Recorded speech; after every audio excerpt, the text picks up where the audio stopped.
Hello everyone, it's Shane Kanto, your Wasteland reviewer, and I'm here to review Metal Lords, and this is a new Netflix series, a Netflix film coming your way from director Peter Sollett, who has previously directed films like Nick and Nora and Freeheld, and also did some episodes of the show Evil, which I'm like, okay, that's pretty interesting. And this is written by D.B. Weiss of Game of Thrones, wrote this film about metalheads. And I'm like, interesting. And we'll get back to some of the writing in a minute, but you could definitely tell this was at least a man who wrote this movie. And then you have this metal love letter.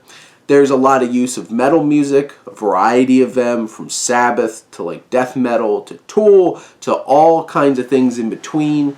You know, thrash metal, you have Metallica and Anthrax and Megadeth and Slayer.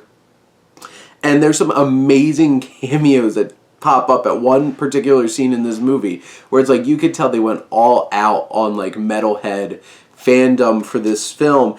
And this film focuses on a young man who's a drummer in a band with his best friend. So Kevin is the drummer, you have Hunter who's the guitarist. Hunter is kind of an asshole to everybody and doesn't really make friends, and Kevin's feeling pretty isolated, and then he starts falling for Emily, who is a cellist and who has some mental health issues and anger management problems, but he really has a connection with her and really, really likes her, and it's balancing, you know, Hunter with a not-so-great family life with his dad, gets bullied a lot, just lashing out and being a jerk to everybody, and pushing his friend Kevin away, who's just trying to balance wanting to be in a band, but also wanting to have the girl too.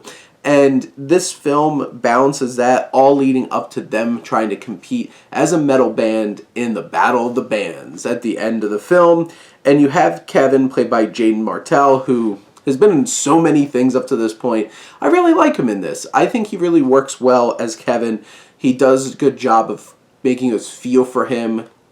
We care about him. He has like that balance of like getting into the metal, but also being a little hesitant and a little nervous. You have Adrian Greensmith, who plays Hunter, who he is so like unlikable. Like they write Hunter in this movie so unlikably that it's really hard for when the time comes for us to switch and care about him to actually switch and care about him.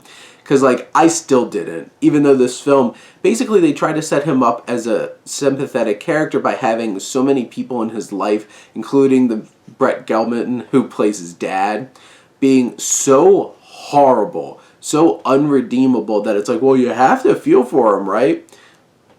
Could have done other ways of doing that. And, like, I think Greensmith does a really fine job as that character, but like it's just so hard to connect with. And then you have Ice's Hainsworth, who does a great job as Emily, but you could tell a guy wrote this character.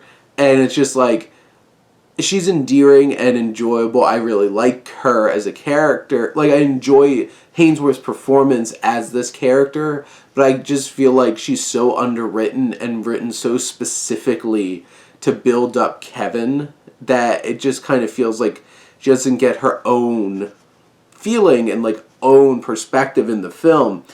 And this film can get over the top at times. There's like a car chase at one point. You're just like, what's going on here? Like the bullying in it is like next level craziness bullying in like a high school. But it has some solid messages about like being yourself and loving what you love and committing to those kinds of things, and like an appreciation and a love letter, like I mentioned, to metal music. It has a really strong supporting cast, like Brett Gelman I mentioned earlier. He's so underwritten, but he's so much fun to watch. Joe Manganiello pops up, Sufe Bradshaw, and some of the other young actors in the film I think do a fine job too. But in general, I don't think the issue is the cast. I just feel like at times this film's underwritten. There's certain elements that feel underwritten or a bit lazy and cliched.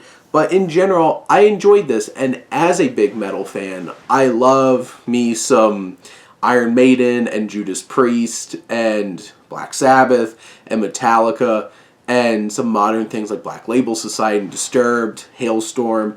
I loved, like in this moment, I enjoyed this so much for those elements. I feel like it does really capture the love for this kind of music. I don't know if the rest of the film is well written or have enough depth to it, but it's an enjoyable ride. But those are my thoughts on Metal Lords. Let me know what you think, and let's talk some movies. But thank you as always for tuning in and supporting your Wasteland reviewer.